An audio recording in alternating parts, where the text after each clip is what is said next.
আইরে সকিনা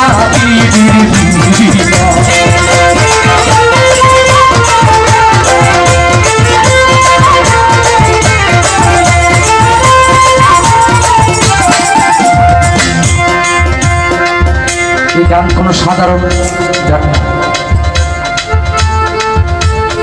আমরা যে কথার গানগুলো গাই সর্বশ্রেষ্ঠ কথার মধ্যে এই গানের কথাগুলো সর্বশ্রেষ্ঠ কথার একটা অংশ।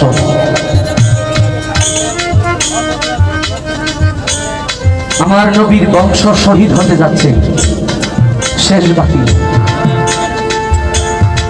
কারবালার ময়দানে ফুরাত নদীর তীরে পানির জন্য যায় কাশেম।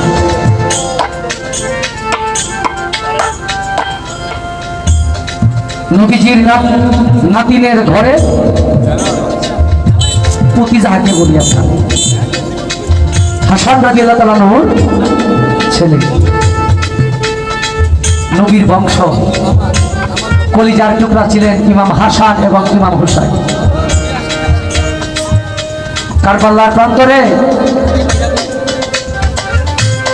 হাসান রাদিয়াল্লাহু তাআলা আনহুকে চিঠি দিলেন। কি চিঠি দিলেন? যে আমরা তোমার কাছে আনুগত্য স্বীকার করব, আমরা কলেমা পড়ে মুসলমান হব, তুমি আসো। এজি এখানে ষড়যন্ত্র ছিল। তার ভাইকে পাঠাইলেন, গিয়া দেখলো যে অবস্থা ভালো। যখন চিঠি পাঠাইলেন হুসাইন রাদিয়াল্লাহু তাআলা আনহুকে, তুমি আসো, এখানে কোনো সমস্যা নাই। চিঠি পাঠানোর পরে সাথে সাথে তাকে বন্দী করে ফেলবে। ষড়যন্ত্র। পুনরায় যে চিঠি লিখবে যে তুমি আইসো না কারবালার প্রান্তরে, এজিদের চক্রান্ত এটা, ওই চিঠিটা সে লিখতে। আমি গানটা করি, আপনারা সবাই মনোযোগ দিচ্ছেন। আমি আমার যৌক্তিক দিকে বলতে মনোযোগ সহকারে গানগুলো আছেন, সব গান সারা রাত্র থাকার জন্য শুধু গান বাজাই। নবীর বংশ শহীদ হইব এই জায়গায় যার হৃদয় কাঁদে না, সে তো নবীর উম্মত না বাবা। দুনিয়ার কোনো এমপি, মন্ত্রী, চেয়ারম্যান কেউ আপনাকে জান্নাতে নিতে পারবে না যদি নবীর আহলে বায়াত বিশ্বাস করে তাদের জন্য যদি আপনার প্রাণ না কাঁদে। দেখেন, যেই দিন বিয়া সেই দিন চলে যাচ্ছে, কিন্তু বিয়াটা করে নাই কাশেম। বাবার ওসিয়ত ছিল তুমি সকিনারে বিয়া করবা। কারবালার ময়দানে কোনো পানি নাই, আলী আসগর দুধের শিশু পানির পিপাসায় ছটফট ছটফট। আপনার সন্তানটা যদি, কোলের শিশু যদি পানির পিপাসায় মারা যাইতে থাকে, কতটুক কষ্টে আপনি করবেন। কিন্তু তিনি যদি ইচ্ছা করতেন, ফুরাত নদীর পানি তার ঘরে চলে যেত, ফুরাত নদীর পানি তার ঘরে যাইত, সে তো নবীর বংশধর। কিন্তু এই পানি এখানেও ইতিহাস আছে। আমি গানটা একটু শেষের দিকে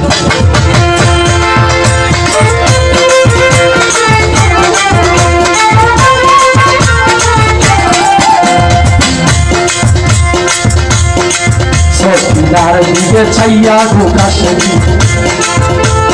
খোঁজায় ফাটিয়া, কেমন করে নতুন বিবির কাছে বিদায় লইয়া যাব যুদ্ধে যাই চলিয়া। সকিনায় মনে কেমন করে দিব বিদায়ের স্বামী আপনারে যাই কইয়া, এই মাত্র হইল আমরা দুইজন হইয়া গেল বিয়াম। যেই দিন বিয়া সেই দিন কেমনে দিব আপনার যুদ্ধেতে পাঠাইয়া রে, আইরে সকিনা বিবি।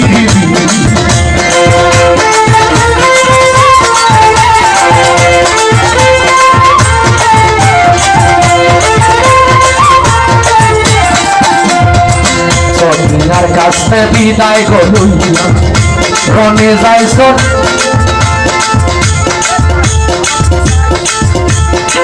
সকিনার কাছে বিদায় গো রনে যায় সর।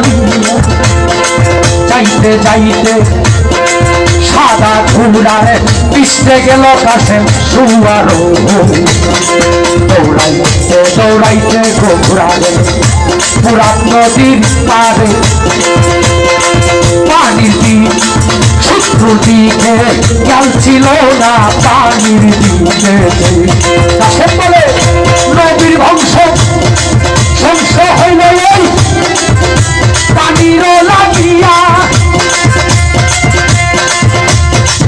পানির আজকে পানি পান কর পোড়া গো রুখলে যাইলাম না করিয়া রে আইরে সকিনা বিবি বিয়া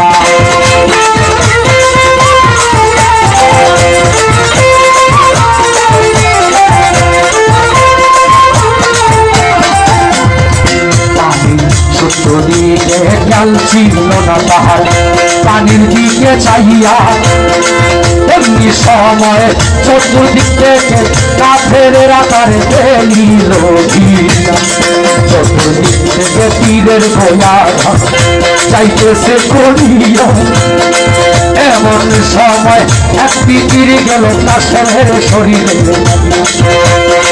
পিছন থেকে তীরের আঘাত কাশেমের মুখে লাগিয়ে কলিজা সিরিয়া আর হইয়া গেল কাশেম গেল মাটিতে পড়িয়া রে আইরে সকিনা বিবির বিয়া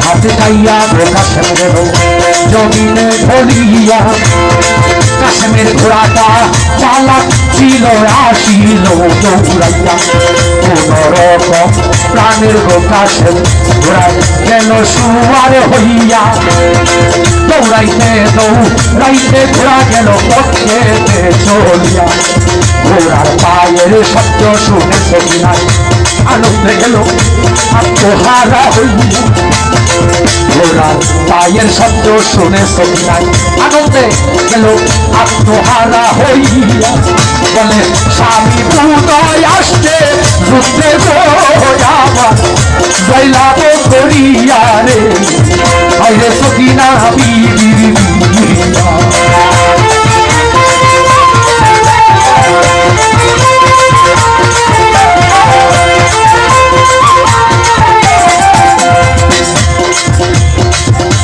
দেখে স্বামী আমার যুদ্ধে গেছিল সাদা ঘোড়া লইয়া আজকে ঘোড়া লাল হইল কিসের লাগিয়া হায় হায় স্বামী আমার আজকে উদয় গো হায় রে তীরের আঘাতি খাইয়া হায় সকিনা বিবির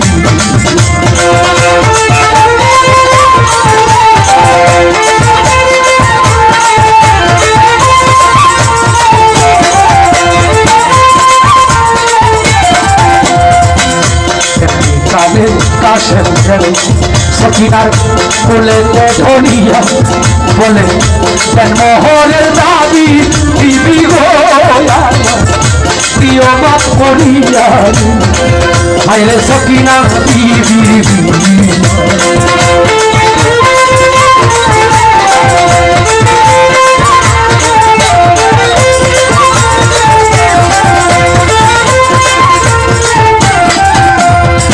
এমন সময় আল্লাহ বলে জিব্রাইলকে ডাকিয়া সকিনার কানে একটা সংবাদ পাও না যে পৌঁছাইয়া বলে কাফেরেরা আসছে সকিনা রে তারা নিতে গো ধরিয়া রে হায়রে সকিনা বিবি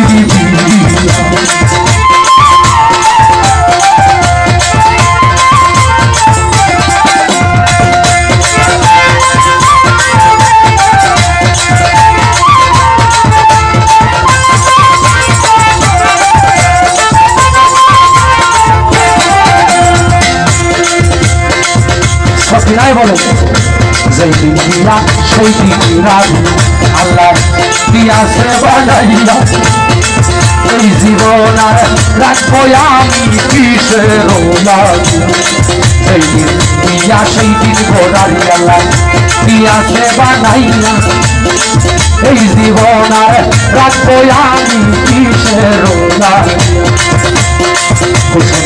পায়ে ছুড়া গোটা হাতে লইয়া নিজের হাতে নিজের মুখে ছুরি দিয়াছে যাবাইয়া রে সকিনা বিবির বিয়া